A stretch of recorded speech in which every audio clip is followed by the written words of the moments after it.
सहकारिता मंत्रालय के 5 साल पूरे होने पर सरकार ने कई बड़े ऐलान किए हैं। नई दिल्ली के भारत मंडपम में हुए कार्यक्रम में केंद्रीय मंत्री अमित शाह ने 47 नए अनाज के गोदामों का शिलान्यास किया और कई बड़ी योजनाएं लॉन्च की। इसके साथ ही कोऑपरेटिव बैंकों के लिए एक नया डिजिटल प्लेटफॉर्म और सहकार सहयोगी नाम का AI सिस्टम भी शुरू किया गया है, जिससे कामकाज और आसान होगा।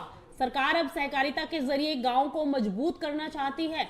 व्हाइट रेवोल्यूशन 2.0 के तहत अगले 5 साल में दूध की खरीद 50% तक बढ़ाने का लक्ष्य रखा गया है, ताकि रोजगार बढ़े और खासकर महिलाओं को फायदा मिले। अब तक देश भर में 25,000 से ज्यादा डेयरी समितियां बन चुकी हैं और इन समितियों को अब किसान समृद्धि केंद्र और बैंक मित्र के तौर पर भी काम करने की सुविधा मिल रही है।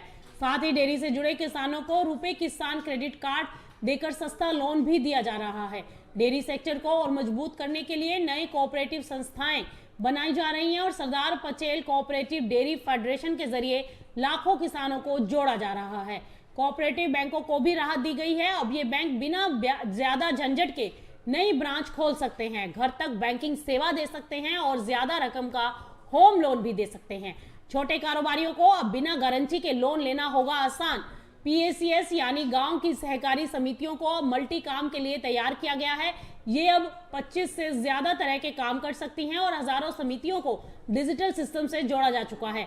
सरकार ने 2023 के बाद से 37,000 से ज्यादा नई सहकारी समितियां भी बनाई हैं और इन्हें CSS, जन औषधि, LPG और दूसरी सेवाओं से जोड़ा जा रहा है, ताकि गांव में ही ज्यादा सुविधाएं मिल सकें। भारत टैक्सी योजना भी तेजी से आगे बढ़ रही है और इसमें ड्राइवर को पूरा किराया मिलता है, कोई कमीशन नहीं देना पड़ता। अभी तक लाखों ड्राइवर और ग्राहक इससे जुड़ चुके हैं और ये कई बड़े शहरों में शुरू हो चुकी है। तो कुल मिलाकर सरकार सहकारिता के जरिए गांव और किसानों की कमाई बढ़ाने की कोशिश कर रही है। अब देखना होगा कि इसका असर जमीन पर कितना दिखता है। कई सारे इनिशिएटिव, कई सारी पहले शुरू हुई है। ये सारे इनिशिएटिव लगभग 2-2.5 साल से पाइपलाइन में थे। पैक्स से लेकर एपेक्स तक, राज्य सरकारों से लेकर जिला के सहकारी संघों तक, सब जगह एक व्यापक कंसल्टेशन कर कर हमने सारे इनिशिएटिव को आज परिणाम में परिवर्तित किया है।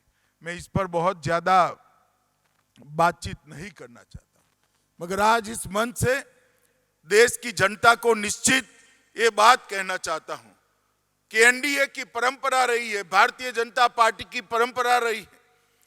जब भी हमें शासन मिला, हमने इस देश के दबे कुचले पिछड़े ग्रामीण विकास और कृषि विभाग से जुड़े हुए सारे चीजों को बल देने का काम किया। अटल जी जब प्रधानमंत्री बने, उन्होंने जनजातीय मंत्रालय, आदिवासियों के लिए अलग मंत्रालय की शुरुआत की। 19 में मोदी जी ने जल शक्ति मंत्रालय की शुरुआत की। इसके कारण जल का प्रबंधन समग्रता से, जो किसान के लिए प्राणवायु होता है, वो समग्रता के लिए से एक मंत्रालय के तहत लाने का काम किया। उसी वर्ष मत्स्य पालन मंत्रालय हुआ। उसी वर्ष पशुपालन और डेयरी मंत्रालय अलग से बना गया और 2021 में सहकारिता मंत्रालय बनाकर मोदी जी ने कृषि और ग्रामीण विकास के क्षेत्र में बहुत बड़ा क्रांतिकारी काम करने का काम किया। 62 साल तक कृषि मंत्रालय के अंतर्गत ही एक जॉइंट सेक्रेटरी के स्तर पर सहकारिता का काम चलता था।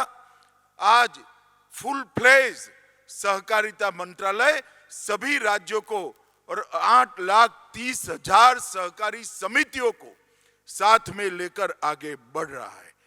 मित्रों, 5 वर्ष में हमने कई सारी उपलब्धियों को प्राप्त किया है और इससे अधिक हमारी सहकारी व्यवस्था को आधुनिक, पारदर्शी और तकनीक सक्षम प्रतिस्पर्धा में खड़ी रहने वाली एक सहकारी समिति में बदलने का काम किया है। पहले सहकारिता प्राथमिक क्षेत्र तक उत्पाद लिमिटेड थी। हमने कृषि ऋण, डेयरी, उर्वरक वितरण और ग्रामीण सेवाएं, ये सभी को प्राथमिक से लेकर राष्ट्रीय स्तर पर जोड़ने का काम किया है। सेकेंडरी और टर्सरी क्षेत्रों में भी उसको जोड़ने का काम किया है। भंडारण, उत्पादन, एक्सपोर्ट, जैविक उत्पादन, परंपरागत बीजों का उत्पादन, ज्यादा उत्पादन देने वाले बीजों का निर्माण, डिजिटल सेवाएं, बैंकिंग, मोबिलिटी, लॉजिस्टिक और हरित ऊर्जा, ये सबको एक माला में पिरोने का काम ये 5 साल में किया है। और बहुत वर्षों के बाद सहकारिता मंत्रालय के इनिशिएटिव से आज की 3 राष्ट्रीय स्तर पर काम करने वाली सहकारिता समिति मिलाकर कुल 9 राष्ट्रीय स्तर पर काम करने वाली सहकारी समिति बनाकर देश से लेकर ग्राम तक ये 9 क्षेत्रों में सहकारिता मंत्रालय को एक माला में पिरोने का काम हमने किया है। और आज यहां से मैं देश भर के सहकारिता आंदोलन से जुड़े हुए सभी लोगों को विश्वास देना चाहता हूं। जैसे इफको, क्रिप्को, अमूल, हमारा एनडीडीबी इस सहकारिता आंदोलन की पहचान बना है। न केवल भारत, विश्व भर में पहचान बना है। उसी तरह से हमारे 9 इनिशिएटिव 10 साल के बाद अपने अपने क्षेत्र में अंतरराष्ट्रीय स्तर की सबसे बड़ी कोऑपरेटिव बनेंगे, इसका मुझे पूरा विश्वास है। और ये इसका रोड मैप भी हमने बनाकर रख दिया है। मित्रों, आज